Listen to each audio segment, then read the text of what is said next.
Un sueño y un pasaporte. Como las aves, buscamos el norte. Esta es una frase de Jorge Drexler. Muy buenas noches, soy Ernesto Méndez Jaramillo y a nombre de todo el equipo que hace posible esta transmisión, como siempre y como todos los días, le doy la más cordial bienvenida a toda nuestra comunidad migrante y sus familias, quienes diariamente nos sintonizan a través de nuestra multiplataforma. Como siempre, nos puede encontrar en el 4.2 de TV4 en televisión abierta de lunes a viernes en un horario de las 8 de la noche. Redes sociales. Cualquier red social en la que nos quiera buscar nos va a encontrar como Noticias TV4. Nuestro canal de YouTube, que es muy importante porque puede ver todo nuestro programa completo, está en la cuenta TV4 Guanajuato Oficial. Los números de teléfono en el estudio 477-716-1820 y 800-719-1036, siempre a su disposición para que se ponga en contacto con nosotros. Quiero también dar la más cordial bienvenida a todo el público que nos sintoniza allá en los Estados Unidos y también en el sur de Canadá a través de la señal de Canal 22 Internacional. A todos ustedes sean bienvenidos a su programa Migraciones. Y ahora, si me lo permite, vamos a empezar con temas álgidos, temas complicados que están pasando en los Estados Unidos y vamos a hablar del estado de Tennessee. Porque allá los republicanos buscan limitar el acceso a las escuelas a los niños indocumentados. Le cuento los detalles. Mire, legisladores republicanos allá en el estado de Tennessee impulsan nuevamente, porque ya lo habían hecho en algún momento, una propuesta que podría restringir el acceso a los estudiantes indocumentados a las escuelas públicas. Esta iniciativa también contempla, tema complicado, que las instituciones educativas reporten información relacionada con el estatus migratorio de algunos alumnos, violar su privacidad. De aprobarse podría quitar el fallo establecido por la Corte Suprema de los Estados Unidos en 1982 con el caso Player contra Doe, que determinó que todos los menores del país tienen derecho a recibir educación pública gratuita de nivel preescolar hasta la secundaria, sin importar su situación migratoria. La propuesta forma parte de una estrategia respaldada por organizaciones conservadoras como la Heritage Foundation, que promueven cambios en las políticas relacionadas con migración y acceso a servicios públicos. En un artículo publicado el pasado 17 de febrero, Laura Ries, directora del Centro de Seguridad Fronteriza e Inmigración de Heritage, argumentó que las personas en situación migratoria irregular no deben recibir beneficios gubernamentales, ni federales, ni estatales, ni locales, incluso cuando estos se otorguen a través de sus hijos. Según su postura, permitir esos beneficios facilita que permanezcan más tiempo en el país de forma ilegal y reduce los recursos disponibles para ciudadanos estadounidenses e inmigrantes con estatus legal. El problema aquí es que se van sobre ese tema y siempre van a aducir que se están gastando el dinero de los norteamericanos, que le quitan el trabajo a los norteamericanos, que le quitan el espacio en una escuela a los norteamericanos, pero la pregunta clave es: ¿cuántos norteamericanos realmente quieren el trabajo de los migrantes? ¿Cuántos norteamericanos quieren que sus hijos estén en el lugar que está un hijo de inmigrantes en una escuela pública? No digo que no los hay, pero la gran mayoría quiere una escuela particular para sus hijos. No se les olvide, están acostumbrados a ser jefes, tienen un estatus y un nivel de vida más alto. Entonces, pues quitarle los derechos educativos a los niños inmigrantes indocumentados, pues es tanto como tener envidia. Y no es que quieran lo que ellos tienen, es que simplemente no quieren que lo tengan.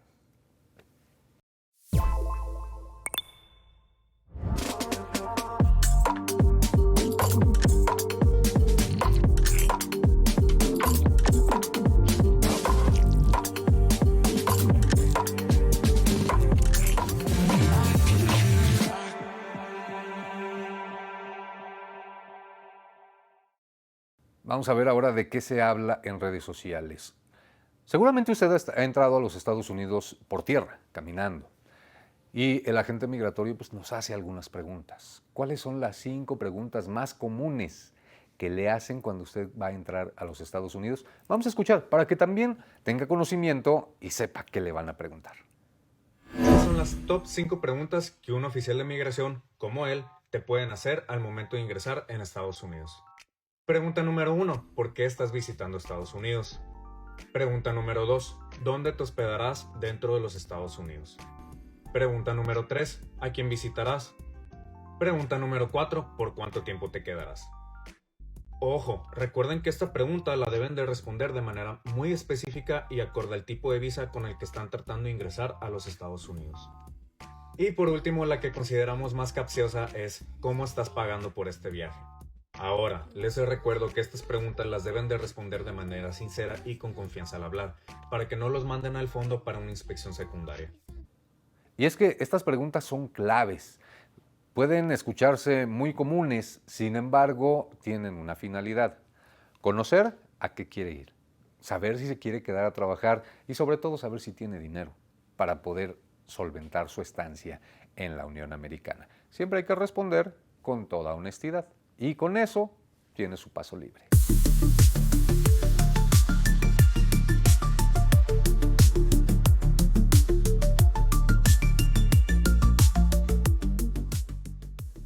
Vamos a hablar de otros temas y es que pues no solo en Estados Unidos hay temas preocupantes, también en México.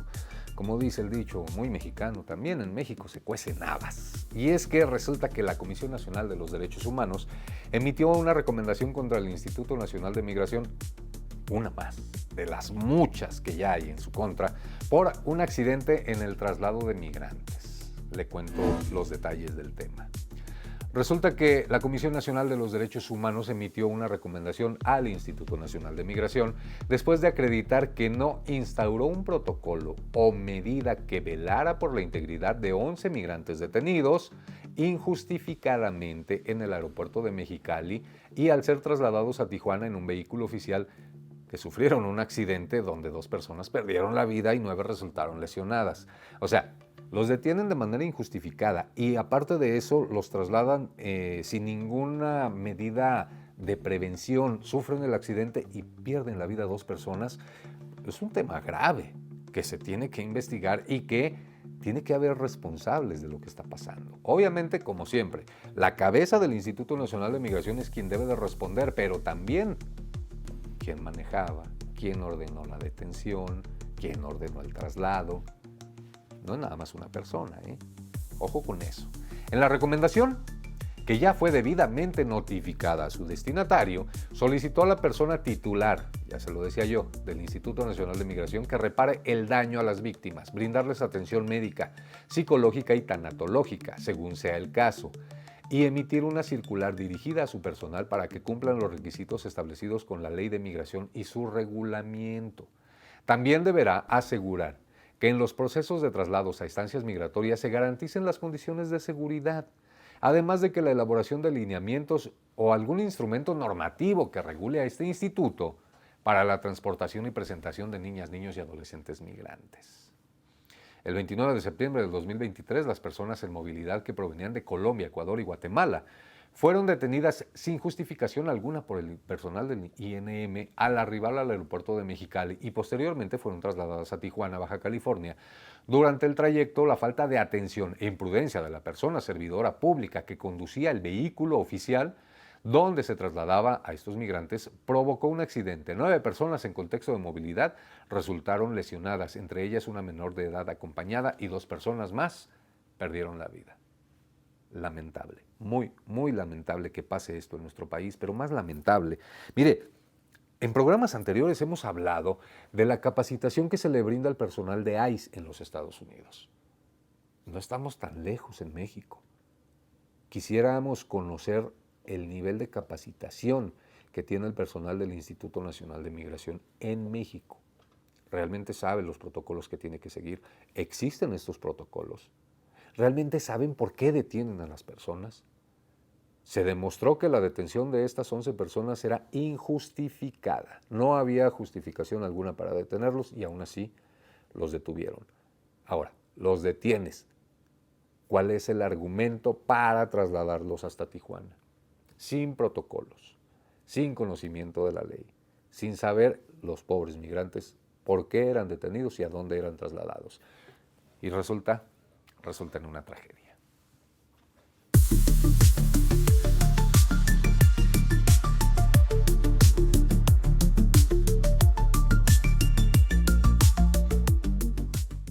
Oiga, en algún programa anterior le hablamos del tema de las apelaciones, ¿no? La administración Trump trató de frenar las apelaciones, la Corte dijo que no. Esa vez que platicamos del tema, pues lo hablamos muy genéricamente. Ahora vamos a saber y a conocer, en voz de los abogados, cuáles eran estos cambios y por qué la Corte decidió que no se frenaran las apelaciones. Escuchemos. Hoy, 9 de marzo, pasó algo importante para todos los inmigrantes en Estados Unidos y mucha gente todavía no lo sabe. Soy Juan Marrero, abogado de inmigración, y les voy a explicar qué acaba de decidir una Corte Federal el 9 de marzo del 2026. La administración había aprobado una nueva regla que iba a cambiar completamente el sistema de apelaciones en inmigración. ¿Y qué significaba eso en la práctica? 3 cambios muy peligrosos. Primero, querían reducir el tiempo para apelar una decisión de inmigración de 30 días a solo 10 días. Segundo, el Board of Immigration Appeals, el BIA, iba a poder rechazar automáticamente la mayoría de las apelaciones si la mayoría de los jueces del BIA no votaban en apenas 10 días para aceptarla. Y tercero, y esto es lo más grave, podían desestimar apelaciones incluso antes que existiera la transcripción del caso o el expediente completo. Es decir, podían cerrar tu apelación sin revisar realmente lo que pasó en tu audiencia.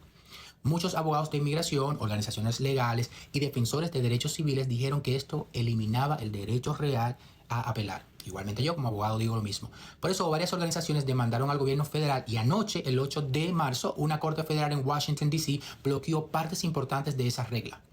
¿Qué significa esto? Que por ahora los inmigrantes todavía mantienen el derecho real de apelar decisiones de deportación ante el BIA. La Corte dijo básicamente que el gobierno no puede cambiar el sistema de apelaciones de inmigración de esa manera sin seguir el proceso legal adecuado.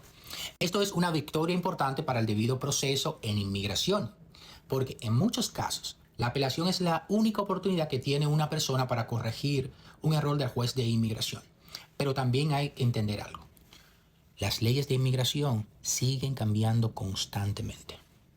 Por eso es importante mantenerse informado. Para eso estoy aquí. Juan Marrero, abogado de inmigración. Sígame para mantenerse informados sobre lo que está pasando en materia migratoria en Estados Unidos en tiempo real. Obviamente es un derecho constitucional. El presidente Donald Trump cree que él tiene todo el poder para hacer y deshacer. Sin embargo, para eso existe la Suprema Corte, para defender la Constitución de los Estados Unidos o del país donde se encuentre, la Corte Suprema de cada país. Y en este caso, en Estados Unidos, está defendiendo el derecho legal de apelar.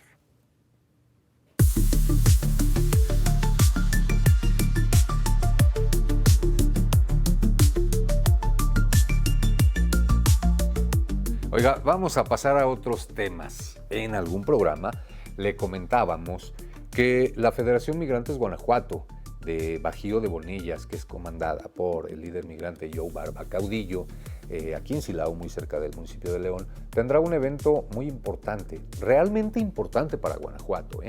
Existe allá en San Diego, California, en el Balboa Park, una zona de museos, pero también de casas representativas de cada país, y entre ellas está la Casa México, House of México, Balboa Park. En esta Casa México, por primera vez en la historia, después de 20 años que tiene en su segunda etapa de existencia esta Casa México, Guanajuato tendrá una muestra en la que usted podrá ver artesanías, gastronomía, todo lo que tenga que ver con el estado de Guanajuato y que sea digno de presumir, estará en la Casa México de Balboa Park. ¿Cuándo? A partir del 1 de abril. Pero, pues mire, ¿para qué se lo cuento yo? Vamos a escuchar a Joe Barba Caudillo y al presidente de House of México Balboa Park, que nos cuentan cómo va a estar y de qué se trata. La exhibición se va a abrir el sábado 4 de abril y va a ser por 3 meses. Balboa Park San Diego, para tener más o menos una idea de lo que se trata, es uno de los parques más grandes de museos cotizados en todo el mundo. Abren cada 8 días, o fines de semana solamente, sábados, domingos, y son por 3 meses. Entonces, Casa México lo que hace es, bueno, incluso creo que Julio te va a explicar un poquito más en detalle, pero nuestra exhibición por 3 meses, entonces es abril, mayo y junio, cerramos el mes de junio. Sí, entonces cuando hablé con la mesa directiva, todos, dije, oigan, pues, han ido a Guanajuato y pues de todos, nomás como 1 o 2, como que, pues sí, fui en aquella época, pero no me acuerdo. Y no, a ver, los invitamos que conozcan Guanajuato realmente. Ustedes dijeron, pero podemos, claro que sí. Vengan aquí a conocer Guanajuato en persona para que miren realmente apreciar lo que es Guanajuato, nuestra cultura, ¿sí?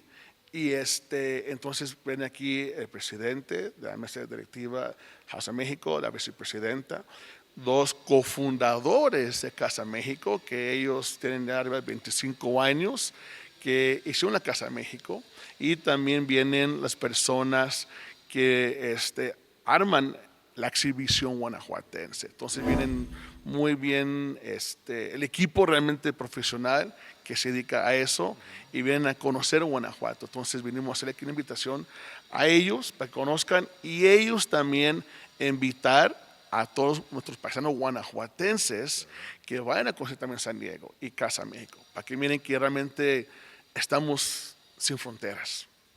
Mira, la Casa de México es un lugar donde se quiere proyectar la riqueza cultural de México.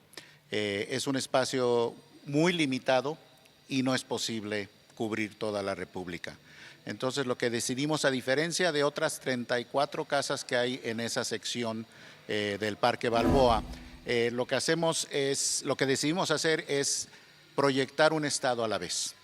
Y el estado de Guanajuato, como un estado histórico con una riqueza cultural, musical, étnica, todas las áreas que queremos que la gente conozca de la República Mexicana, Guanajuato tiene mucho que ofrecer. Entonces, estamos invitando al estado de Guanajuato a venir a lucir todo lo que quieran lucir de su estado, para que la gente que nos visita a la Casa de México, en promedio más de 700 personas entran a nuestro espacio por día. Solamente abrimos sábados y domingos de 11 de la mañana a 4 de la tarde.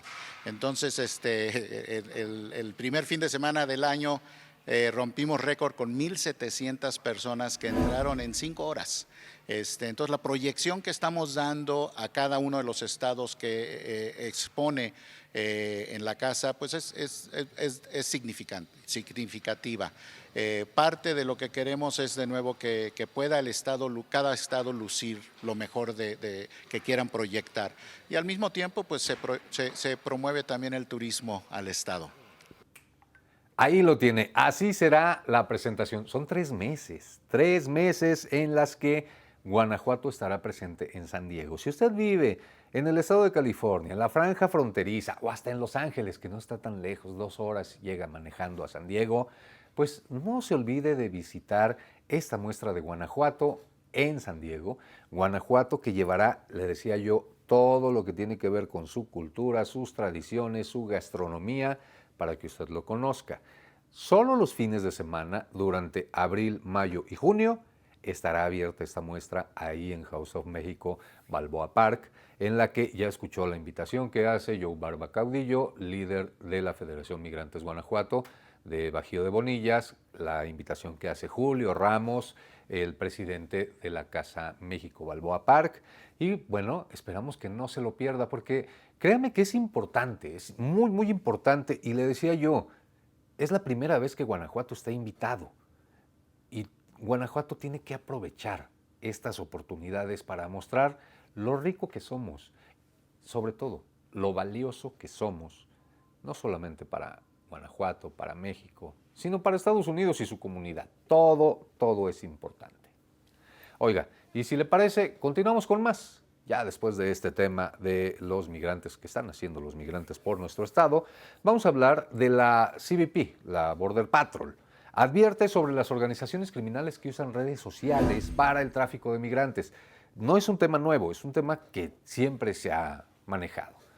Pero bueno, la Oficina de Aduanas y Protección Fronteriza, o la CBP, advirtieron el martes que organizaciones criminales utilizan redes sociales como TikTok, WhatsApp y Facebook para promover el tráfico de migrantes hacia los Estados Unidos. Durante una sesión informativa con periodistas internacionales, funcionarios de CBP explicaron que estas organizaciones difunden información falsa sobre supuestas facilidades para ingresar al país. Según un oficial, los traficantes suelen ofrecer paquetes de viaje, como si fueran agencia turística, o promociones para cruzar la frontera, asegurando que los migrantes que tendrán el ingreso al país de una manera muy sencilla o que el asilo también lo tienen garantizado. Obviamente hablaron de los riesgos, hay muchos riesgos, y le contamos en algunos días anteriores el tema de migrantes abandonados en el desierto, o migrantes que fueron detenidos cuando intentaban circular en un vehículo allá en los Estados Unidos.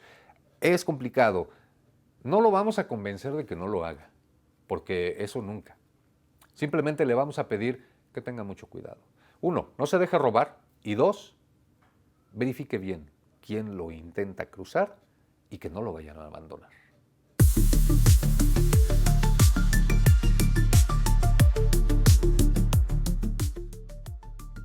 Oiga, uno de los temas también complicados en los Estados Unidos es el perdón, el famoso perdón. Recibí un castigo, me dieron una hojita donde decía que estoy castigado por 1, 5, 10, 15 años, y los abogados siempre recomiendan pedir perdón, que puede eliminar ese castigo que tenemos. ¿Cómo pedir el perdón? ¿Quién tiene que pedir el perdón?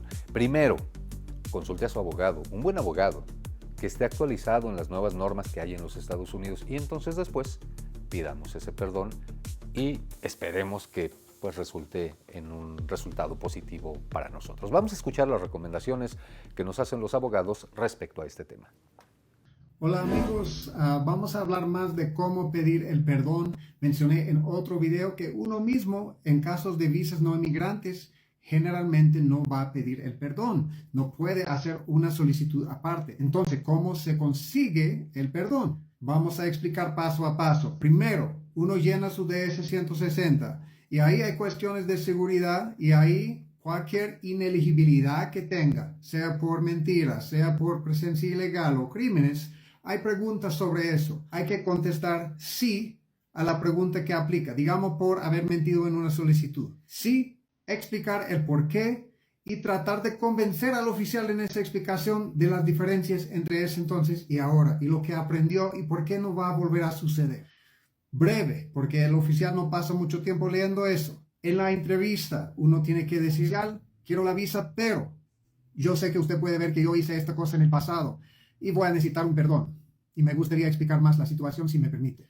Algo así hace muy claro para el oficial que él necesita tramitar el perdón. Ahora, si el oficial hace la entrevista y le haya calificado a usted para la visa, el oficial mismo es quien procesa el perdón. Él le va a decir visa negada por el fraude que usted cometió en el pasado, pero el oficial mismo va a indicar que él va a procesar el perdón. Usted no hace nada. Y tal vez dentro de, en buenos tiempos solo eran 2 o 3 meses.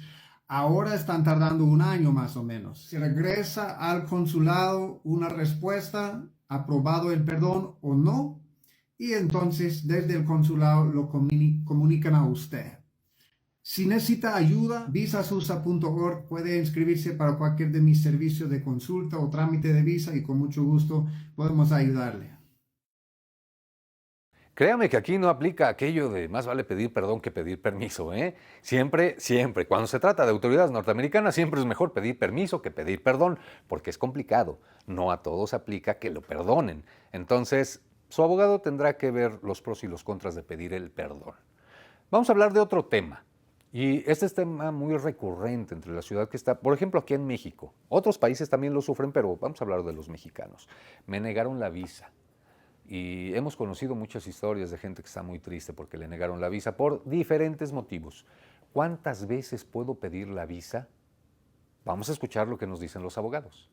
¿Cuántas veces puedes pedir la visa de turista? Si te haces esta pregunta, este mensaje es para ti.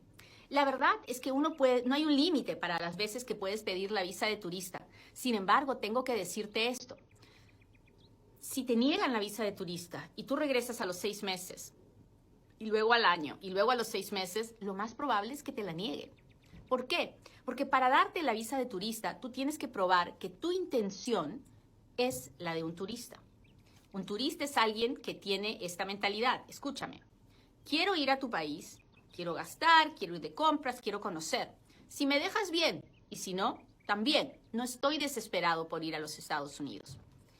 cuando te niegan la primera vez porque no sienten que tú estás con esa mentalidad y tú regresas a los 6 meses y luego a los 6 meses y luego intentas al año siguiente, estás mostrando demasiada ansiedad, demasiadas ganas de llegar a Estados Unidos.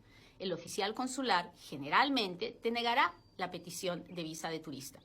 No hay un número límite de solicitudes de visa. Usted la puede pedir todas las veces que quiera. Incluso cuando a usted le niegan la visa, el propio funcionario le dice, mira, tu visa fue negada, le da un papelito donde se explica a grandes rasgos por qué se negó la visa y le dice, no te preocupes, la puedes volver a solicitar. Usted sabrá cuándo la solicita, cuándo inicia un nuevo proceso. Lo que sí es que cuesta dinero, pero no hay un número límite de solicitudes que usted pueda ingresar.